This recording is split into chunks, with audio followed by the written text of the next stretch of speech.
Bom dia, irmãos. Muito bom estarmos juntos nesse tempo de escola bíblica dominical. E nós louvamos a Deus por sua vida, por você poder estar com a gente. E queremos começar esse tempo orando ao nosso Deus, para que Ele possa abrir nossas mentes e então todos nós sermos abençoados por sua palavra. Vamos falar com o nosso Deus. Pai querido, muito obrigado pela manhã que o Senhor nos dá e oramos a Ti para que as nossas mentes possam estar abertas, nosso coração calmo diante do Senhor, para que possamos aprender da Tua palavra. Fala conosco, é a nossa oração em nome de Jesus. Amém. Hoje nós chegamos ao Salmo de número 19, também é um Salmo de Davi, e esse Salmo acredita-se que, na verdade, esse Salmo 19 eram dois salmos que foram juntados quando foi organizado o saltério. E aí o motivo principal é porque quando a gente chega no versículo de número 6, você já está com a sua Bíblia aí aberta, há uma mudança abrupta do assunto. Porém, com o passar dos anos, mesmo tendo sido talvez dois salmos, entende-se, percebe-se que a junção deles casou muito bem, oferecendo a nós leitores hoje e aos leitores originais daquela época a compreensão muito importante da revelação de Deus, de como Deus se revela. E hoje então o nosso assunto vai ser falar sobre o Deus que se revela de uma maneira geral, vamos assim dizer, e de uma maneira específica. E aí então a gente vai conseguir perceber isso no Salmo, e eu quero convidar você para juntos fazermos a leitura desse Salmo, Salmo de número 19. Veja aí então na sua Bíblia, nós lemos assim, Salmo 19. Os céus proclamam a glória de Deus, e o firmamento anuncia as obras das suas mãos.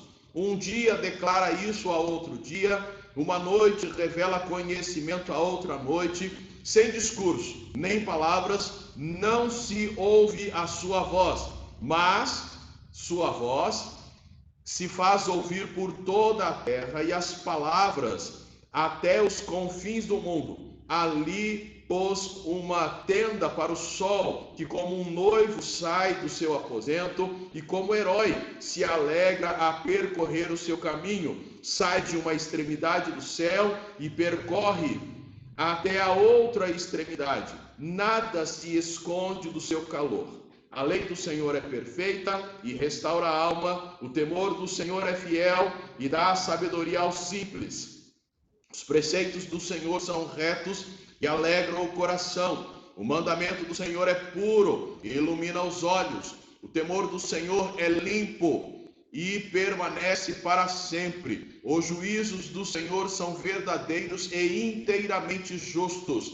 São mais desejáveis que o ouro, sim, do que muito ouro puro, mais doces do que o mel que goteja dos favos. Também o teu servo é advertido por meio deles, e há grande recompensa em segui-los. Quem pode discernir os próprios erros? Absolve-me dos que me são ocultos. Guarda também o teu servo da arrogância, para que não me domine. Então serei íntegro e ficarei limpo de grande transgressão. As palavras da minha boca e a meditação do meu coração sejam agradáveis na tua presença, Senhor, minha rocha e meu redentor. Esse então é o Salmo de número 19. Vocês perceberam que ele começa do versículo 1 até o versículo 6, que vamos chamar da primeira parte do Salmo, falando da maneira como Deus se revela por meio das coisas criadas. A segunda parte, lá dos versículos 7 até o versículo 10, a gente vê a maneira como Deus se revela por meio da sua palavra, uma revelação específica. E no final, de 11 até o 14, a resposta, digamos assim, do adorador, do salmista, para com essa revelação de Deus. Então, a divisão que a gente tem nesse salmo, ou que a gente propõe para esse salmo, vai do versículo 1 até o versículo 6, quando fala da revelação geral. o alcance dessa revelação de Deus, a revelação geral, versículos 1 até o 6, do versículo 7 até o versículo 10, a revelação específica, ou a clareza dessa revelação específica, que é por meio da palavra dele, ou da lei, como o salmista aqui chama. E o final, versículos 11 até o versículo 14, a resposta dele, salmista, do adorador, com relação a Deus, a sua revelação. Então, esse salmo que nós temos aqui, ele apresenta para nós o Deus que se revela por meio daquilo que foi criado e por meio da sua palavra. E aí temos a resposta do adorador. Então, os primeiros 6 versículos, a gente vê a revelação geral. E é legal quando a gente olha, porque ele já começa dizendo assim: os céus proclamam. E aí ele continua, proclama o que? A glória de Deus, o firmamento anuncia as obras das suas mãos. Veja, Deus se revela por meio das coisas criadas, mas o salmista foca o céu.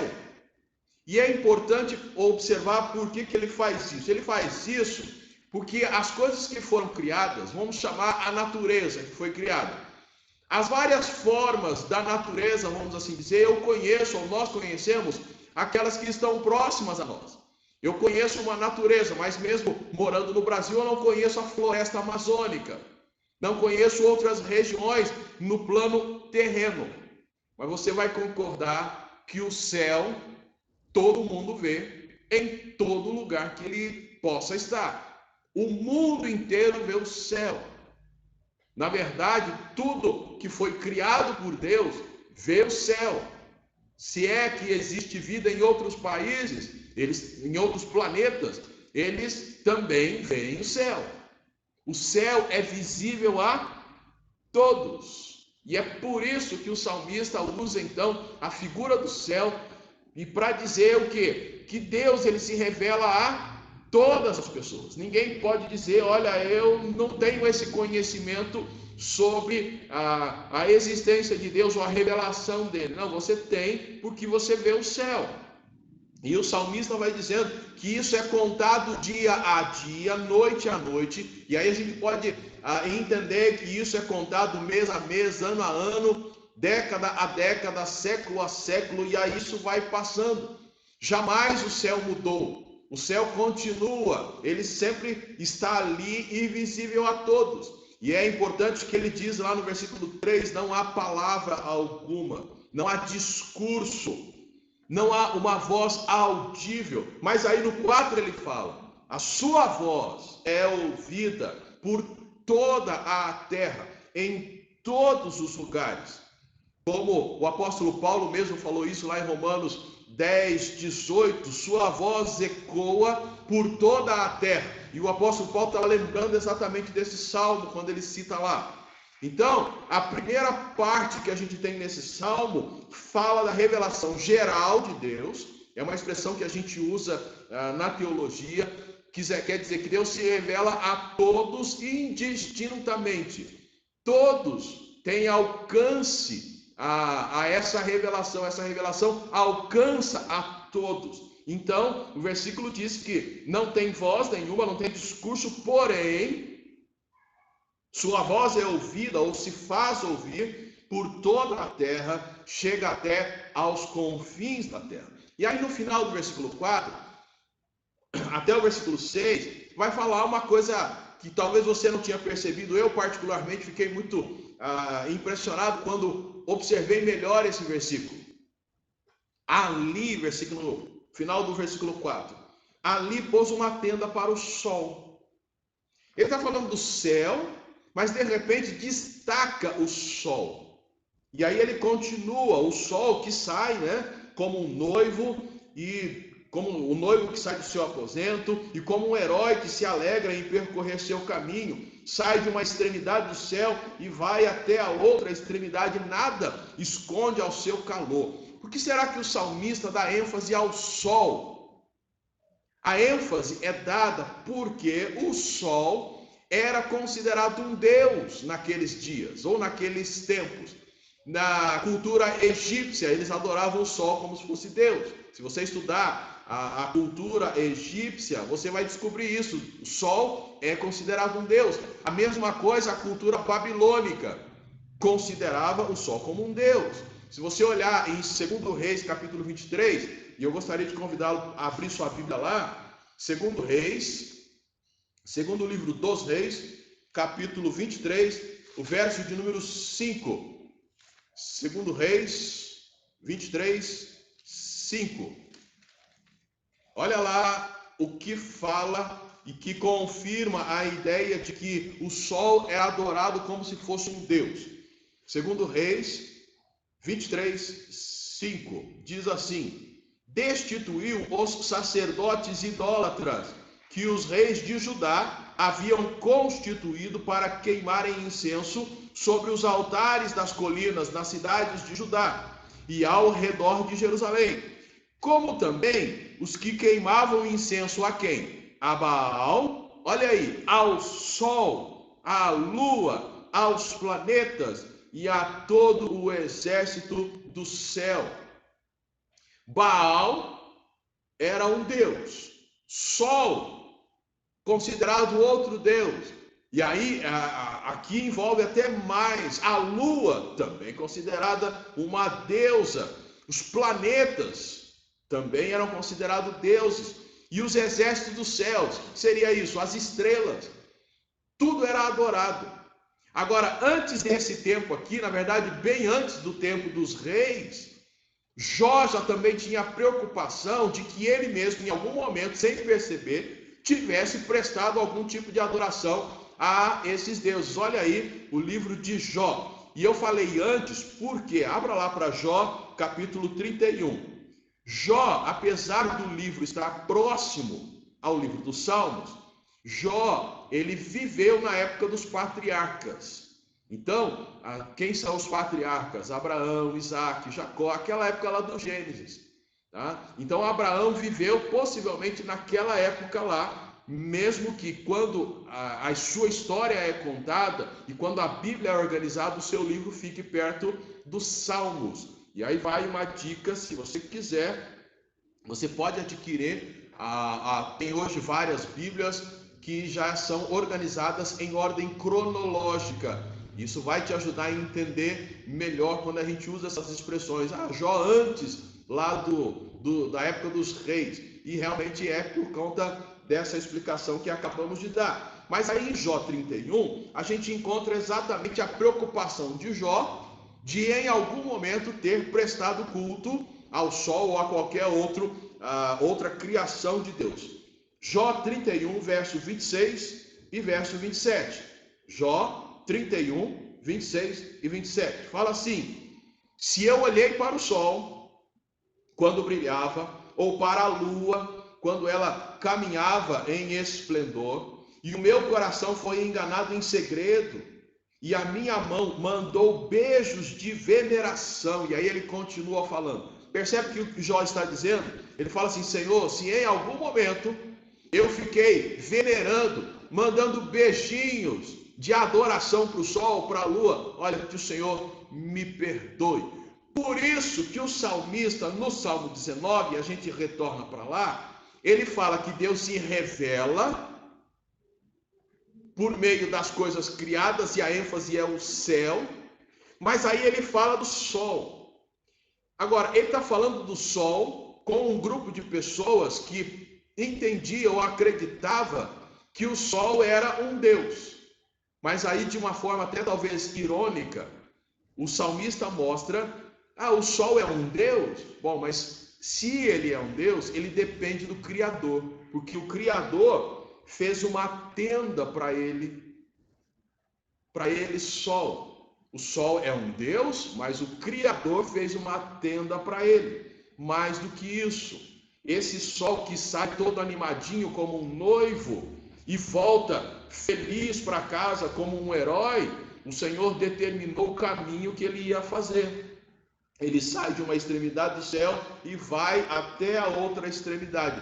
Tudo por ordem do Senhor, e nada se esconde ao seu calor. Tudo é criado por Deus, e a gente olha isso lá no Gênesis. E aqui o salmista está lembrando o seguinte: mesmo aquele aquela parte da criação que vocês acham que é um Deus, essa parte da criação, especificamente o Sol, que tem um destaque total sobre os seres, né, celestiais, que foram criados por Deus, Sol, luas, as estrelas, os astros, né? Essa é a melhor palavra. Ele tem o maior destaque, então talvez seria lá um grande Deus, mas ele também depende do Criador. É por isso que o salmista aqui, dentro dessa revelação geral de Deus que ele apresenta, ele deixa bem claro, até mesmo o sol, que vocês acham que é Deus, ele depende do Criador.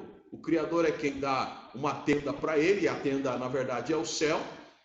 E é o Criador que determina o caminho que ele faz, de uma extremidade até a outra. Ele diz, amanhã você vai fazer tudo de novo. E desde quando a criação, quando o mundo foi criado, isso acontece. Uma coisa importante a se falar sobre a revelação geral é que ela não é suficiente para a salvação.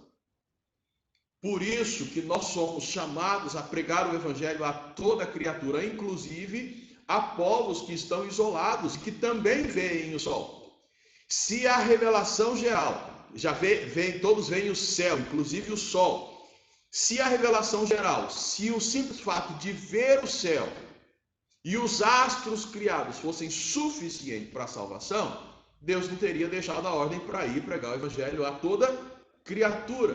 Então ela não é suficiente para a salvação. Ela é suficiente para que entendamos que existe Deus, ou que Deus existe. Olha lá em Romanos, capítulo 1, versos 18 até o 20. No Novo Testamento, a gente encontra o apóstolo Paulo falando um pouquinho dessa revelação geral e dizendo então que aquilo que se pode conhecer de Deus está manifesto nas coisas que foram criadas. Olha aí então Romanos capítulo 1, a partir do versículo 18. Pois a ira de Deus se revela do céu contra toda a impiedade e injustiça dos homens, que impedem a verdade pela sua injustiça. Pois o que se pode conhecer sobre Deus é manifesto entre eles, porque Deus lhes manifestou. Pois os seus atributos invisíveis, seu eterno poder e divindade são vistos claramente desde a criação do mundo e percebido mediante as coisas criadas, de modo que esses homens são indesculpáveis. O apóstolo Paulo, então, confirma no Novo Testamento aquilo que nós lemos lá nos Salmos. Deus se revelou por meio das coisas criadas. Os atributos invisíveis de Deus, o seu eterno poder, são claramente vistos na criação. Qual é a ideia, então, ou quais as implicações disto para nós? Quando nós contemplamos a natureza, a gente consegue ver Deus revelado por meio dela. Deus não está na criação, que é outra questão que às vezes muitas pessoas confundem. Deus não está nas coisas criadas. Deus se revela por meio das coisas que foram criadas. E até algumas canções entoadas por nós cristãos acaba confundindo um pouquinho essa ideia. Algumas canções citam, tipo, aquela árvore, quando eu olho para aquela árvore eu vejo Deus, naquela folha que cai eu vejo Deus, ou Deus, nela Deus está. Não, Deus não está naquela árvore, Deus não está naquela folha, não está naquela água, mas quando a gente vê a árvore, quando vemos o céu, principalmente, que é aquilo que todos nós conseguimos ver, quando vemos a criação de Deus, percebemos a revelação dele, percebemos que existe um Criador por meio destas coisas. Então, um dos desafios é o contemplarmos a natureza e percebermos dessa forma, reconhecermos a existência de Deus. Porém, o outro lado é não adorarmos as coisas que foram criadas. Percebemos que isso é um perigo ao longo dos anos.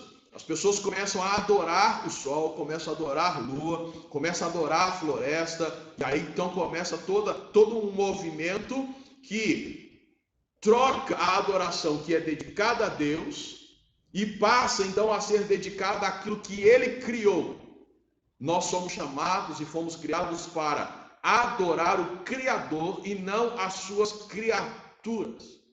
E é importante lembrar que quando o salmista fala da revelação, essa revelação geral nos mostra que Deus existe, mas ela não é suficiente para a nossa salvação. Ele deve ser adorado por aquilo que criou, e não a sua criação ser adorada. São princípios que a gente precisa reconhecer então neste salmo. Mas o salmo continua. Então, a primeira parte a gente vê que o Senhor Deus se revela por meio das coisas criadas, o que nós chamamos de revelação geral. Mas nós temos a revelação específica. O que é a revelação específica? É a lei. O que é essa lei? A lei é o que a gente chama de Torá. O que é a Torá? Torá compreende os 5 primeiros livros da Bíblia: Gênesis, Êxodo, Levítico, Número e Deuteronômio. E ao contrário do que a gente imagina, a Torá não é uma lista ou um conjunto de regrinhas do tipo pode, não pode.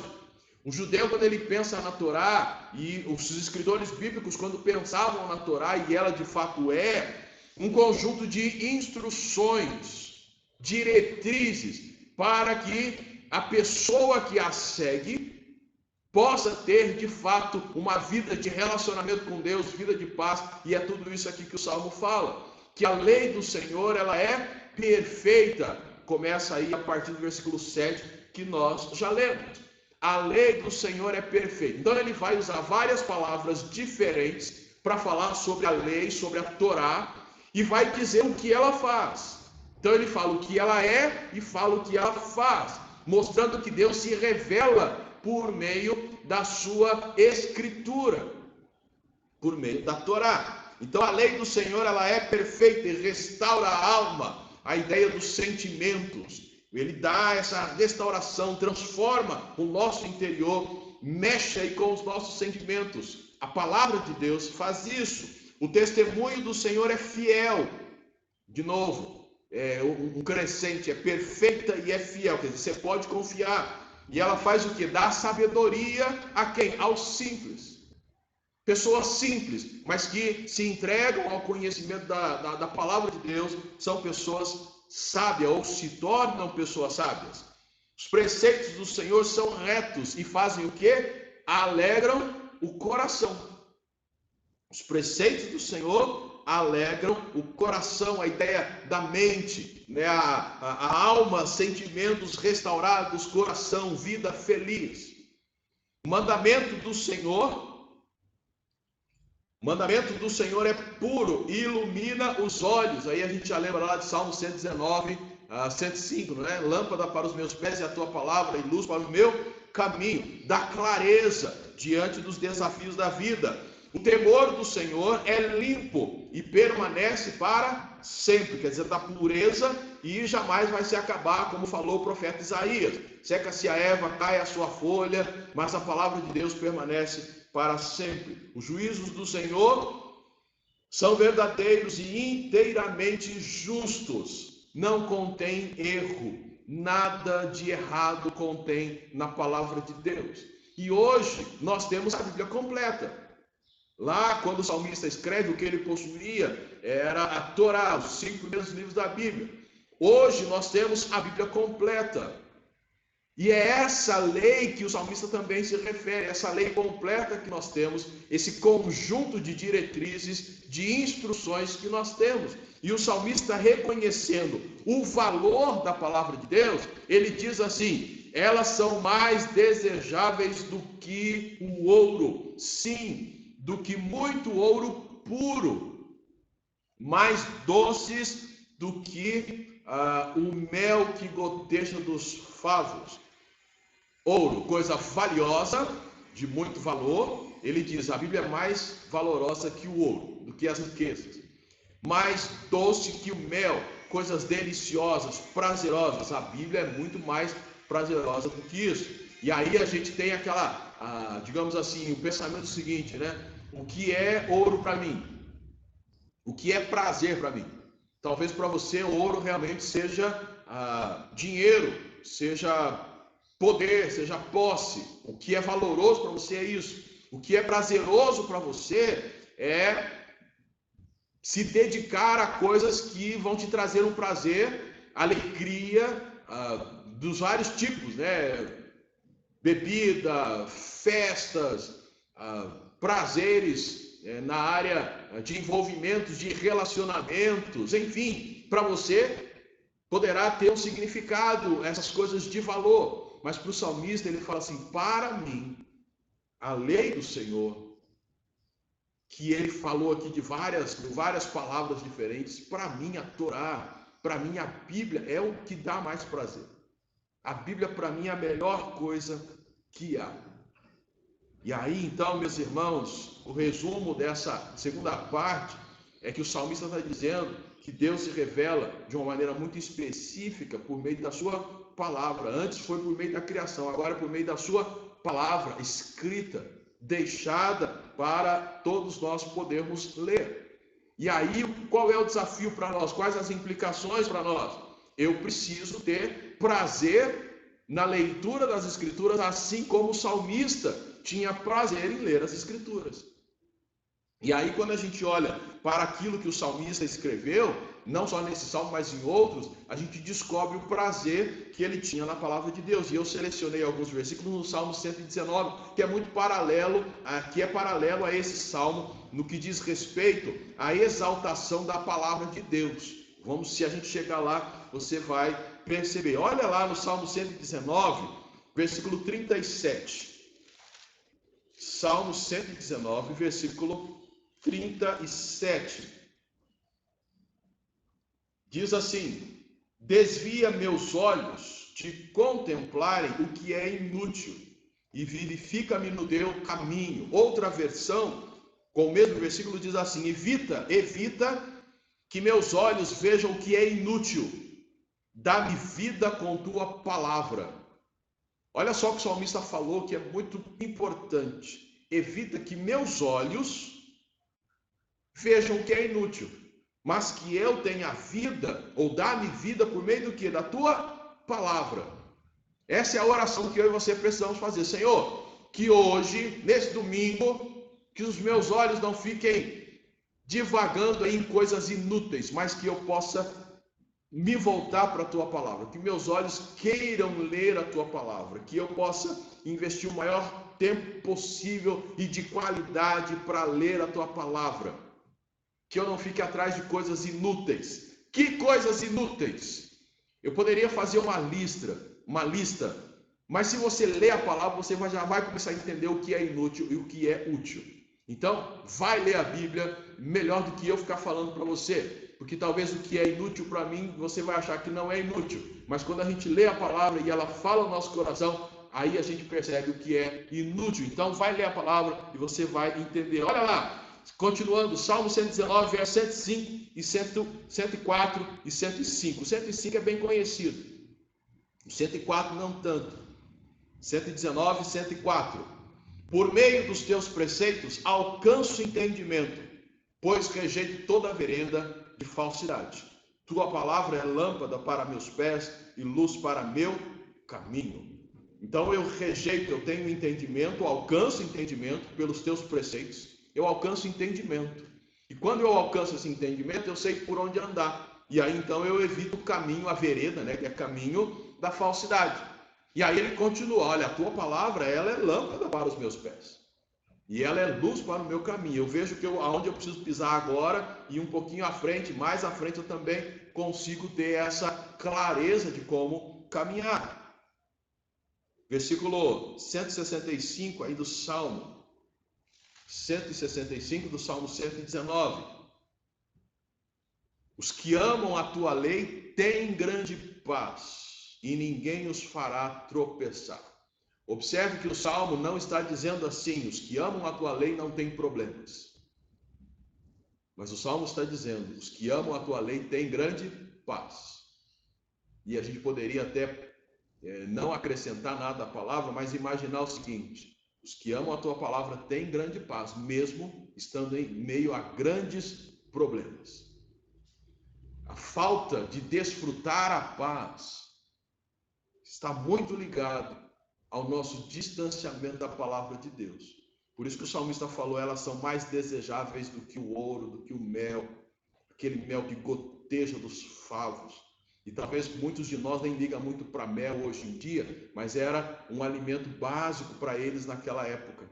Então, para eles era extremamente de extremo valor.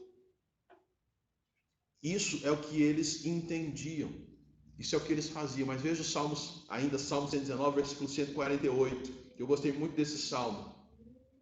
148, versículo 148, diz assim: mantenho-me acordado nas vigílias da noite para meditar na tua palavra. Outra versão fala assim: meus olhos antecipam as vigílias para meditar a tua promessa ou a tua palavra.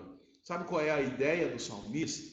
Eu acordo cedo para ler a tua palavra. Se a palavra de Deus é tudo aquilo que o salmista lá no Salmo 19 ele falou, ela é perfeita, ela é fiel, ela é reta, ela é pura, e se ela faz tudo aquilo que ele também disse lá, que ela restaura a alma, dá sabedoria, ilumina os olhos, se ela é tudo isso, eu não tenho outra coisa a não ser ter prazer na palavra de Deus.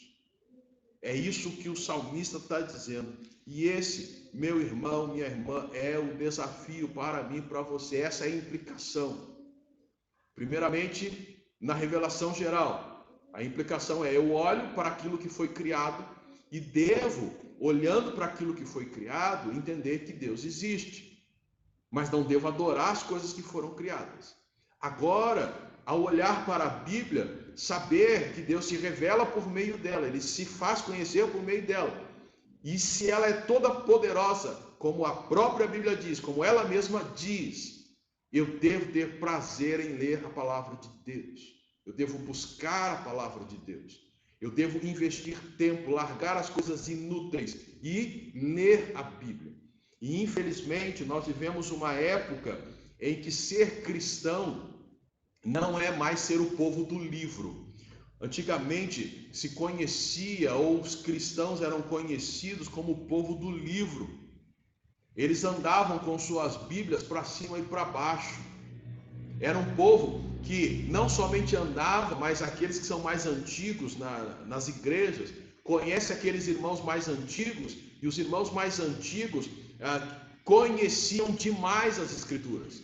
E vou citar um exemplo aqui do irmão João Batista. O irmão João Batista, já falecido hoje, avô do nosso irmão Dedei, se eu não confundir a pessoa, mas é João Batista mesmo. Irmão João, eu me lembro quando eu visitava a ele já idoso, o irmão João começava a recitar versículos da Bíblia, textos da Bíblia, não é só versículos, ele recitava textos inteiros da Bíblia. Outro irmão que eu me lembro de ter visitado, o pastor Antônio Madeira, aqui da cidade de Monte Alto, ele também começava a recitar textos da palavra de Deus. As pessoas, os cristãos do passado, eram conhecidos como o povo do livro, que conhecia o livro. A nossa geração já é um povo mais distante do livro.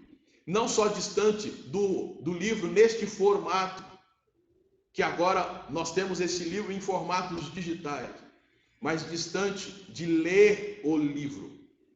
Nós somos uma geração que não gosta de ler. E isso inclui, não gostamos de ler a Bíblia, não temos tempo. A Bíblia, ela causa em nós muito mal, você já percebeu? Eu começo a ler, minha vista embaralha. Quer dizer, a Bíblia que deve embaralhar a sua vista. Eu começo a ler, me dá sono. Então não dá certo. Eu começo a ler, eu não entendo nada. Quer dizer, você fica menos inteligente ao ler a Bíblia. Percebe que a Bíblia é culpada de uma série de coisas, você não tem tempo.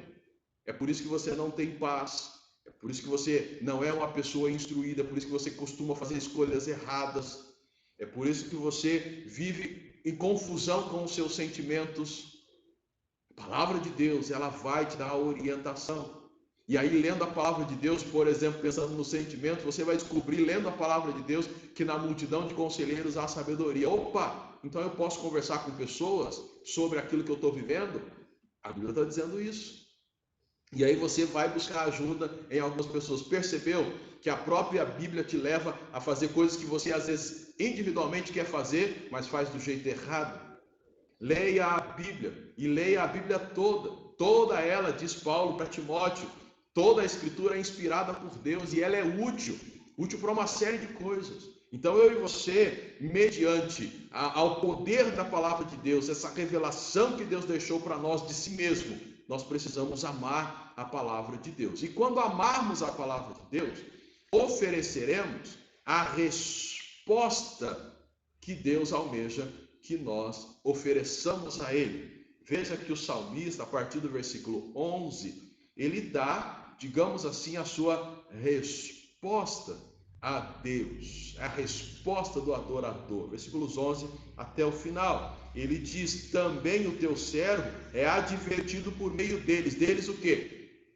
O preceito, os mandamentos, os estatutos. Quer dizer, a palavra de Deus, a Bíblia, me adverte, ele falou. Só que é interessante que ele diz que ela o adverte, e aí ele continua: e a grande recompensa em segui-los. A Bíblia o adverte e ele fala: é muito bom segui-la. Por que é muito bom segui-la? Versículo 12: quem pode discernir os seus próprios erros, os seus próprios pecados? Que homem consegue saber exatamente quais pecados ele cometeu? Alguns ele até sabe, porque ele fez intencionalmente, mas alguns você não sabe. E mesmo que você não teve a intenção, pecado é pecado. Mas você não teve a intenção. Mas o fato de não ter a intenção não significa que você não pecou. Você errou, você pecou, você errou o alvo. Por isso ele está dizendo assim: Senhor, absolve-me daqueles que me são ocultos, aqueles que eu nem percebi. E às vezes você faz e não percebe. Então ele diz: Senhor, me absolve, porque a tua palavra, ela realmente me confronta. E muita gente não gosta de ler a Bíblia por causa disso, porque ela confronta, ela te chama a atenção. Mas o salmista está dizendo: eu fico feliz com isso, Senhor. Eu não poderia mesmo saber de todos os meus erros, me absolve daqueles que me são ocultos. Olha, Senhor, guarda o teu servo da arrogância.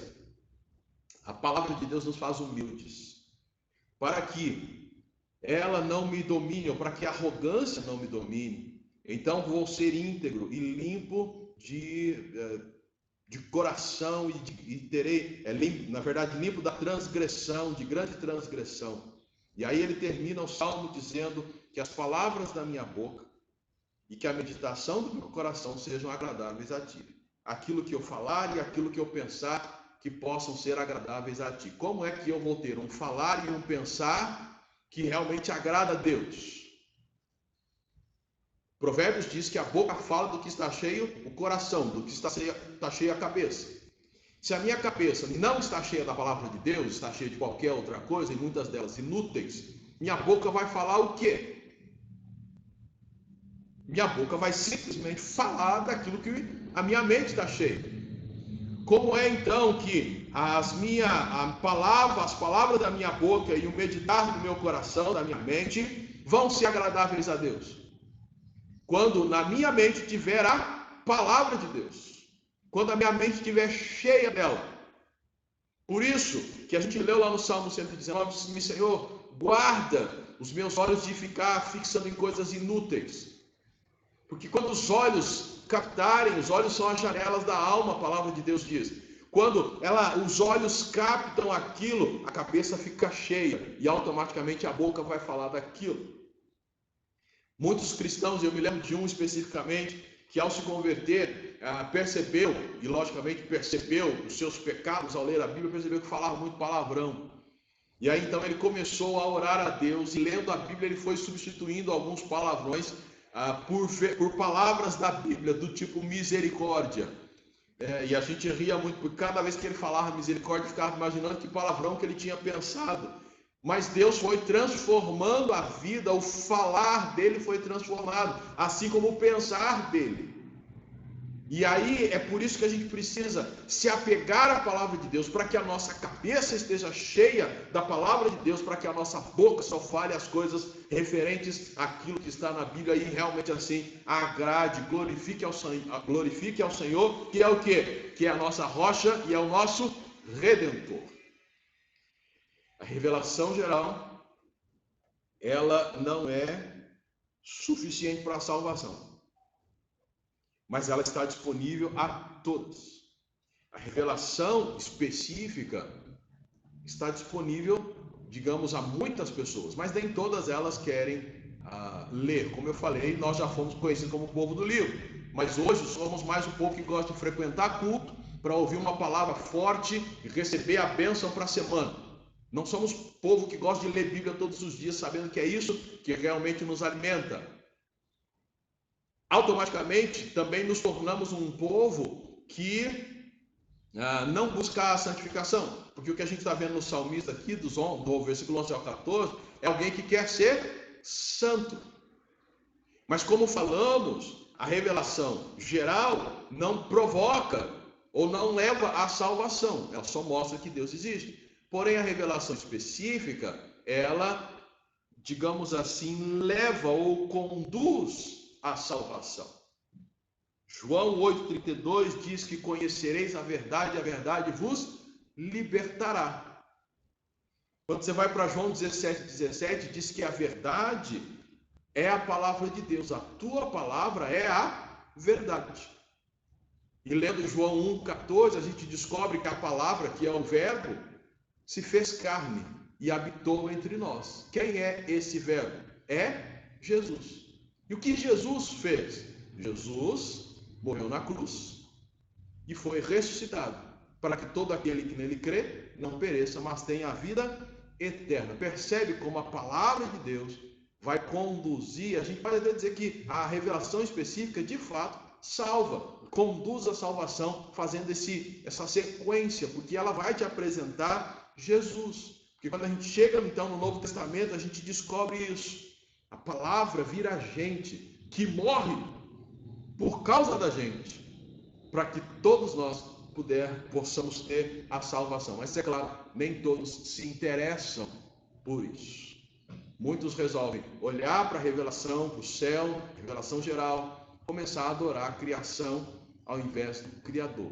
Mas é lógico, o desafio é para que nós possamos adorar o Criador e nele encontrarmos a salvação que nos é dada por meio de Jesus Cristo. E mais do que isso, uma vez sendo salvos, buscarmos a santificação, como vemos nos versículos 11 a 14, Salmo 19. Ele disse: Senhor, eu sou advertido, não conheço, não percebo muitos dos meus erros, então me perdoa, me livra da arrogância, para que eu possa ser íntegro e fique livre e limpo dessa transgressão. Olha, que as palavras da minha boca e o que eu penso possam ser agradáveis ao Senhor. Em outras palavras, isto é um desejo de ser santo, desejo de estar aos pés do Senhor de maneira íntegra.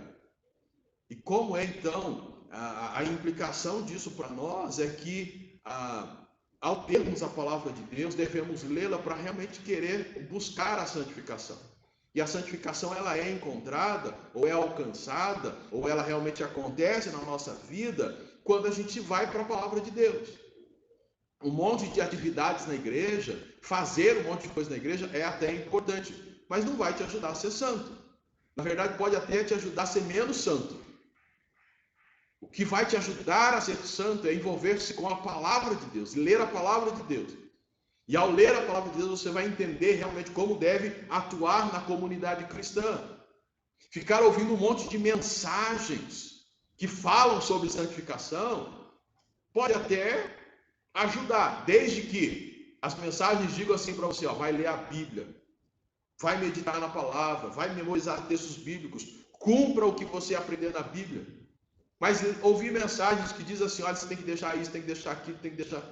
Só isso não adianta. Você vai sair com uma lista de coisas que você precisa deixar, vai suar a camisa para tentar deixar essas coisas com as suas próprias forças e não vai conseguir. Porque o que promove a transformação em nós é a palavra de Deus. Ela que faz com que você se torne uma nova pessoa, uma pessoa transformada pela palavra de Deus.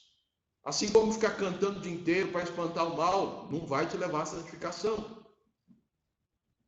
Assim como ficar simplesmente contando as coisas que te acontecem o dia inteiro, falando, não vai adiantar. Nós precisamos nos voltar para a palavra de Deus. O que faz com que uma pessoa queira a santidade é a palavra de Deus. Por isso é necessário a gente ler a palavra de Deus, que vai nos revelar o Criador do céu e da terra. E é esta revelação, é a palavra de Deus, que vai impulsionar você, vai impulsionar a mim, para que nós busquemos a santidade. Os cristãos que vivem hoje naquela ideia ou naquele estilo, não é bem assim, tanto faz, é porque são pessoas que não têm buscado ler a palavra de Deus. Qual é o desafio bem claro, então?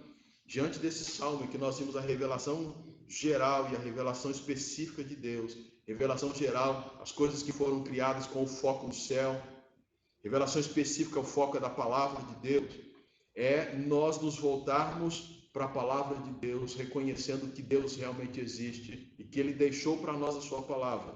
Quanto que eu devo ler da Bíblia por dia? Leia o máximo que você puder, leia com interesse realmente de ser transformado por ela.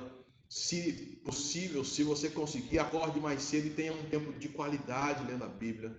Nos intervalos do dia, quanto que você puder, leia a Bíblia. Você tem a Bíblia no formato digital, então você pode levá-la para todos os lugares. Acesse a Bíblia, leia a Bíblia lá na fila enquanto espera alguma coisa. No horário do almoço, você já vai mesmo pegar o celular, que hoje é comum isso. Então pegue, não para necessariamente ficar nas redes sociais, vendo um monte de coisas que às vezes serão inúteis. Ficar, às vezes, ficando angustiado ou ficar vendo notícias que vão te deixar angustiado, vai para a palavra. À noite, estando em casa ou em outro horário que a família consiga estar junta, vai ter um tempo com a família de leitura das Escrituras, deixando que as Escrituras promovam a transformação que precisa em cada membro da família. Leiam a Bíblia como família e individualmente inteira. Leiam a Bíblia inteira, como já citamos, toda a Escritura é inspirada por Deus. Não fique preso aos salmos, não fique preso aos livros pequenos. Talvez comece por eles, que a leitura é um pouco mais fácil, mas leia toda a Bíblia. Terminou, comece novamente. Você tem até o final da sua Bíblia, não para decorar a Bíblia, mas para ser transformado por ela, confrontado por ela, experimentar a grande alegria que ela dá. Ler a Bíblia não fará com que você tenha menos problemas, talvez vai aumentar os seus problemas, mas te dará grande paz, direção. E a você que não tem a Jesus ainda como seu Salvador, não entendeu o que significa isso ainda, vai ler a Bíblia e você entenderá. Conhecereis a verdade e ela vos libertará. A tua palavra é a verdade. Então vá ler a Bíblia e você vai conseguir reconhecer Jesus como verbo vivo que se fez carne e habitou entre nós, para que todo aquele que nele crê não pereça, mas tenha a vida eterna. João 3,16. Nós terminamos então esse salmo com esta grande informação. Deus, ele se revela a nós. E ele se revela a nós para que nós possamos conhecê-lo, não só como Criador, mas tê-lo como nosso Salvador. Vamos orar. Senhor Deus e Pai, muito obrigado por esta manhã e pela palavra que o Senhor nos permitiu estudar. Muito obrigado porque o Senhor é bom e as tuas misericórdias se renovam a cada manhã. E obrigado pela oportunidade que temos de conhecê-lo, porque o Senhor é o Deus que se revela a nós e deseja que cada um de nós o conheçamos como Salvador de nossas vidas. Muito obrigado, nós assim oramos em nome de Jesus. Amém. Deus abençoe você e até a nossa próxima transmissão. Fiquem todos na paz do Senhor.